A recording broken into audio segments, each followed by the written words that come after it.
Today, we're reading Numbers chapter 19, the Water of Purification. I invite you to grab a Bible and read along with me, whether it's the Bible app, Bible Gateway, or a physical Bible. And if you would like a Bible, I'd love to hook you up with one. Just ask, and I will find a way to get you a Bible. With that, yesterday, we talked about the duties of the priests and the Levites, and kind of their support and how they're allowed to eat the meals and things like that that are brought forth as a sacrifice to God, because they're not doing a lot to, do this, that, or the other, but they're doing a lot to protect the spiritual health of the community. And one of the things that the community then does is support their physical health. So it's kind of a nice back and forth that is going on there that I thought was really cool, and how it shows the importance of spiritual health along with the importance of physical health, which leads to good mental health, which God has also been kind of talking about, because they have been wandering in the desert for at least 2 years at this point in time, and they are starting to get people wanting to rebel, wanting to do this, that, and the other. There was a revolution led against Moses and Aaron, and God was like, yeah, nope, that's not how it's going to be. And there's been a lot of very real, very raw consequences of sin and disobeying God as the picture is being painted, but also a willingness of God to work alongside us in our fears and our doubts, even though it doesn't necessarily take away from some of the real world consequences. There's still very real rewards on the other side of it. Like, they actually saw the promised land 2 years in, but they were afraid to go to it. So then God's like, cool, I'm going to lead you around. You guys aren't going to get to see it, but future generations will know of what you did. And they do. And we still celebrate it and everything today.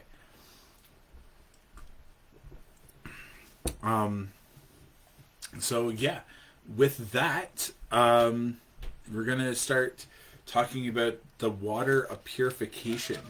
And this next really big chunk here actually has a direct connection to Jesus. It's written in blue, which means that something foreshadows there. So from verse 1 all the way to verse 9 is something that foreshadows and references directly to Jesus. So keep that in mind as we're starting to read. I'm going to take another sip of coffee. And let's get to it. The Water of Purification.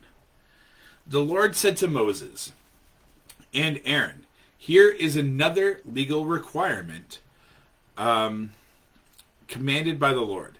Tell the people of Israel to bring you a red heifer, a perfect animal that has no defects and has never been yoked to a plow. Give it to Eleazar the priest, and it will be taken outside the camp and slaughtered in his presence. Eleazar will take some of its blood on his finger and sprinkle it 7 times towards the front of the tabernacle. As Eleazar watches the heifer, the heifer must be burned, its hide, meat, blood, and dung. Eleazar and the priest must then take a stick of cedar, a hyssop branch, and some scarlet yarn, and throw them into the fire where the heifer is burning. Then the priest must wash his clothes and bathe himself in water. Afterward, he may return to the camp, though he will remain ceremonially unclean until evening. The man who burns the animal must also wash his clothes and bathe himself in water, and he too will remain unclean until evening. Then someone who is ceremonially clean will gather up the ashes of the heifer and deposit them in a purified place outside the camp. They will be kept there for the community of Israel to use in the water for the purification ceremony. This ceremony is performed for the removal of sin.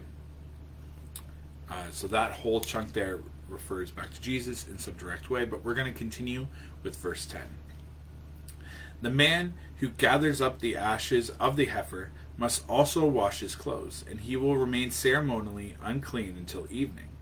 This is a permanent law for the people of Israel and any foreigners who live among them. All those who touch a dead human body will be ceremonially unclean for 7 days. They must purify themselves on the 3rd and 7th days with water of purification. Then they will be purified.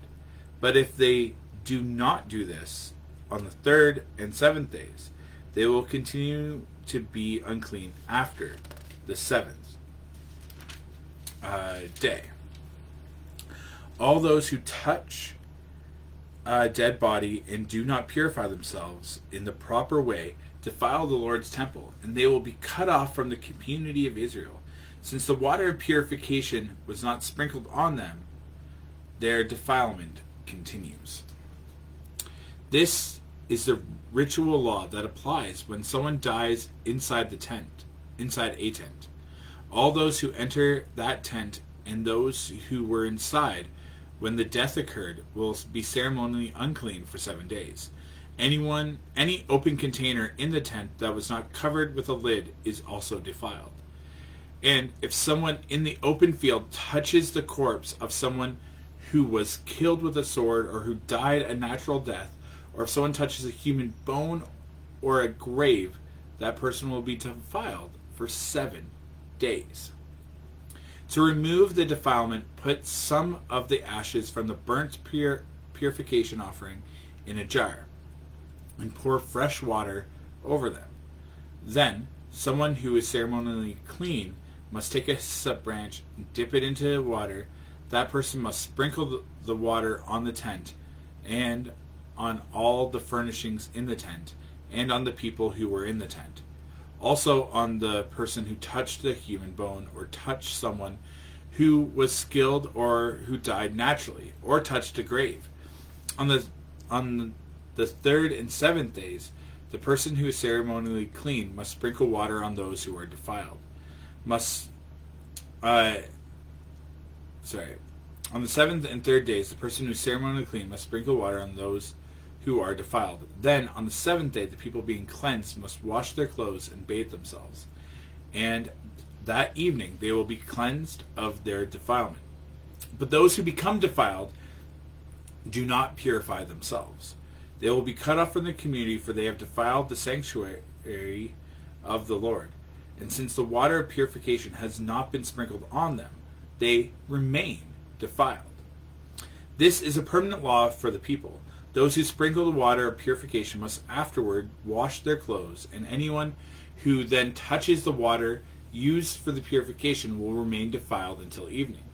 Anything and anyone that a defiled person touches will be ceremonially unclean until evening. May God add a blessing to the reading of the word.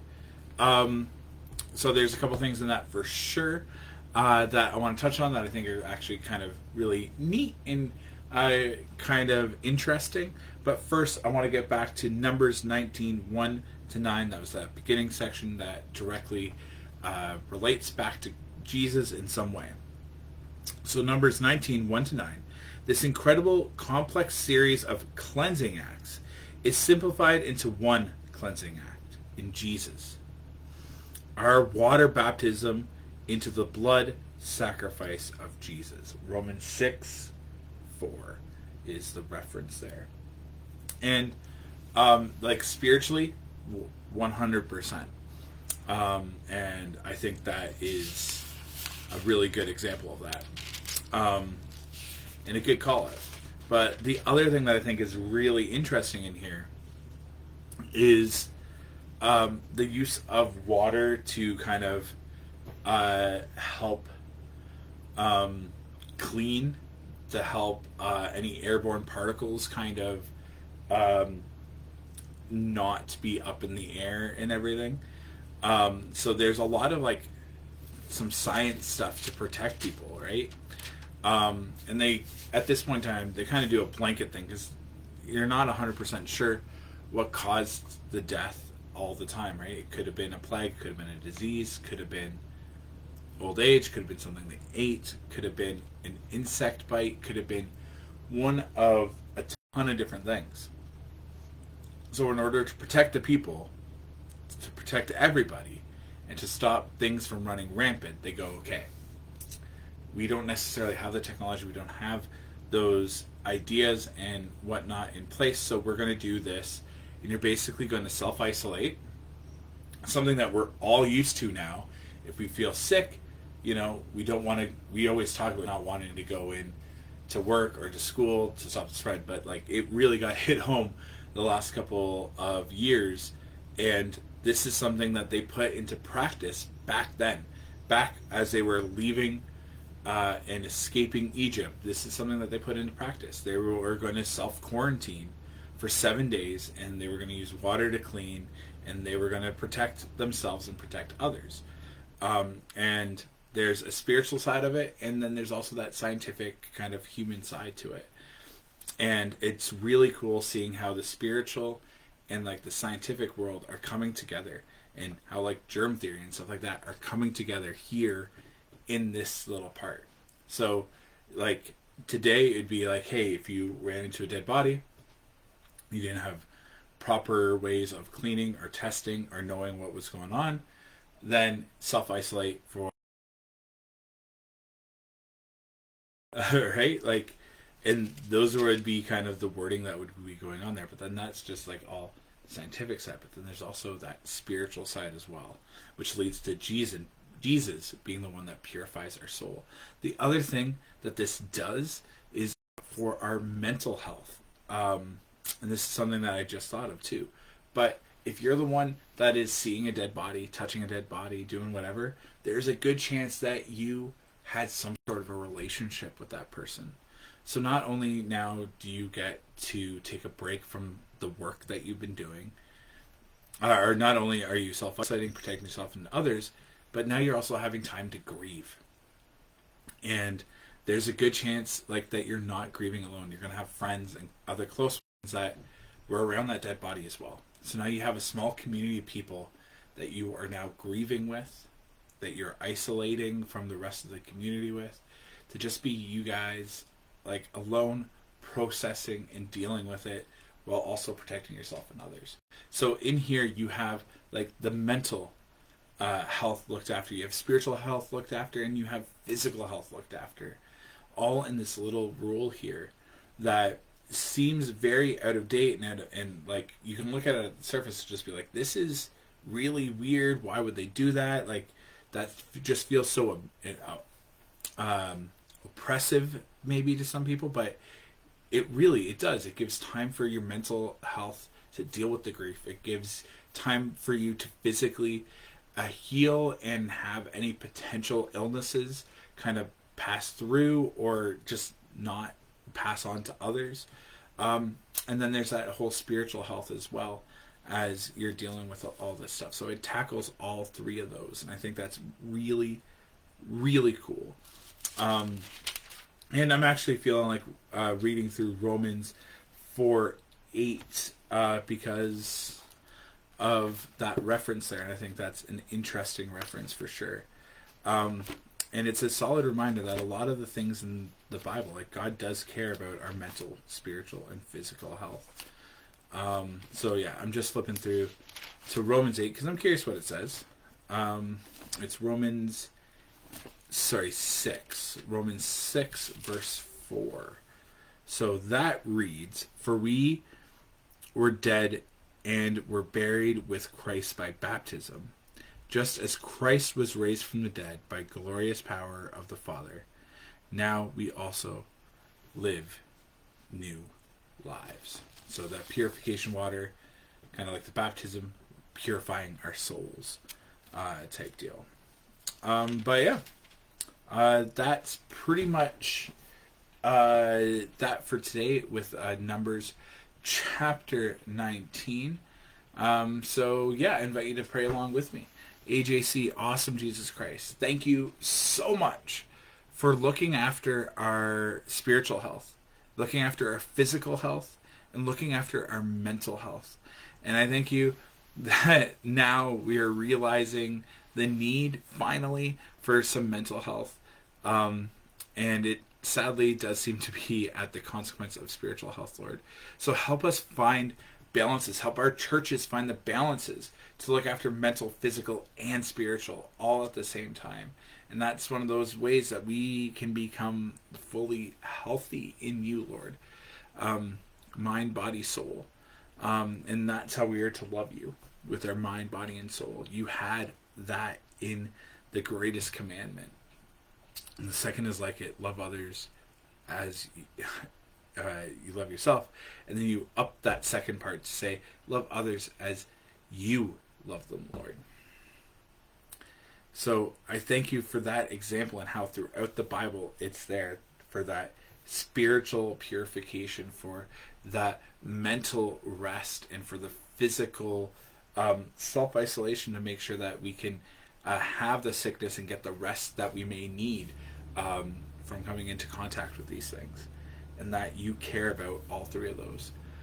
And I thank you for how clearly it kind of talks about it right here. So thank you very much, Lord. And I thank you that when we are hurting, that you want us and you've created us to not only lean on you, but to mourn with friends. That there is that relational side of our mental, spiritual, and physical health. So, Lord, thank you for Numbers 19. Yeah, Lord, thank you very much. In Jesus' name, amen. All right. Well, thank you very much for joining me once again. Should be back on Monday. I know it's the timing of things. Haven't quite worked it out yet. Going back and doing some in-person stuff with the door. But this it's something that I do think is very important. So I'll make sure to do it, every day that I can. And I will give warning when I can't do it. But yeah, thank you guys so much once again. I invite you to find a local church to stream online or to show up in person. I myself will be streaming the Well tomorrow, so I invite you to join me as I go to the Well, the Home of Faith Community Wesleyan Church tomorrow, and watch along with me. But yeah, have a fantastic day. God bless. And yeah, bye.